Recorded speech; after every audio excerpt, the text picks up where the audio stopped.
जय गुरुदेव અને જય શ્રી કૃષ્ણ મિત્રો। સવારમાં બધું જ કામ પતાવી નાખ્યું હતું ફટાફટ, કેમ કે આપણે સાફ કરવાના હતા ઘઉં। તમને તો ખબર જ છે કે ગઈકાલે ઘઉં આવી ગયા હતા, એટલે આજે ઘઉંને સાફ કરવાના હતા। એટલે આપણે માસીને બોલાવી લીધા હતા કે ચાલો માસી જલ્દી આવો, એટલે આપણે ઘઉં સાફ થઈ જાય। અને ઘઉં ફટાફટ ચડાઈ ગયા એટલે અમે જમવા બેસી ગયા હતા। જમવામાં હતું મગનું શાક, સલાડ, રોટલી અને ગોળ। રસોઈ મેં સવારે જ બનાવી નાખી હતી, કેમ કે પછી ઘઉં સાફ કરતાં કરતાં વચમાં ઊભું ન થવું પડે। અને પછી ઘઉં ચડાઈ ગયા એટલે મમ્મી અને માસી બંને છે ને ઘઉંમાં એડિયું દે છે। ઘઉં છે ને સાફ કરેલા આવે ને એ જ લાવ્યા હતા, એટલે ખાલી હાથ ફેરો જ કરવાનો હતો। એટલે પછી હાથ ફેરો થઈ ગયો ને એડિયું દેવા જતું હતું એમ બેન છે ને એને ટીપણામાં ભરતા હતા। અને પછી આવી ગયા પ્રિયાબેન, એ છે ને સૂતા હતા, તે જઈ ગયા કે મને થોડું સુવા દેવું, ઘરમાં આટલું બધું કામ હોય ને હું કાંઈ શું।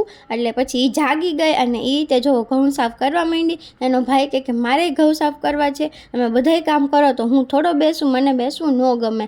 એટલે બંને ભાઈ બહેન છે ને અમને હેલ્પ કરાવતા હતા। અને આને હેલ્પ કરવાની ખુશી તો દેખો, આય હાય रहा नहीं जाता, इतनी ज़्यादा खुशी हो रही है।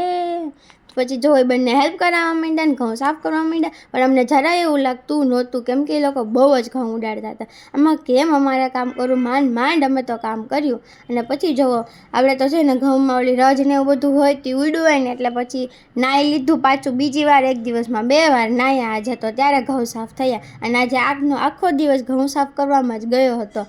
અને પછી જો ભૂખ્યા થઈ ગયા હતા, 5 વાગ્યા સમથિંગ ટાઈમ થયો હશે, એટલે આપણે પછી જો નાસ્તો કરવા બેસી ગયા હતા। સાગર પાસે આપણે બટેટા ભૂંગળા મંગાવી લીધા હતા। અને પછી જો અમે લોકો બધાય નાસ્તો કરવા બેસી ગયા, અને મમ્મી ત્યાં કાંઈક કામ કરતા હતા। અને પછી આપણે મસ્ત બટેટા ભૂંગળા ખાઈ લીધા અને પેટ પૂજા કરી લીધી।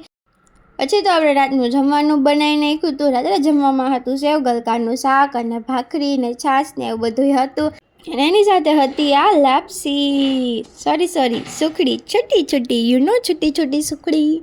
અને પછી જો આપણે એવું બધું બનાવી નાખ્યું હતું। અને પછી બેસી ગયા હતા અમે અવડું આ ખાવા, શું કહેવાય એને, સીબડું કે કાકડી જે કહેવાતું હોય, કૂણું હતું। પછી એની ઉપર નાખ્યું હતું અમે મીઠું અને મરચું, અને બહુ મસ્ત મજાનું ચટાકેદાર સીબડું તૈયાર હતું। અને પછી અમે લોકોએ એ ખાધું હતું રાત્રે જમીને। અને પછી ચલો અહીંયા જ આપણે આ વ્લોગનો એન્ડ આપીએ છીએ। આજનો આખો દિવસ આવો જ હતો, ઘઉં સાફ કરવામાં જ રહ્યા હતા। તો ચલો આજ માટે આટલું જ, મળીએ નેક્સ્ટ વિડીયોમાં। Like, share and subscribe to my channel. Take care.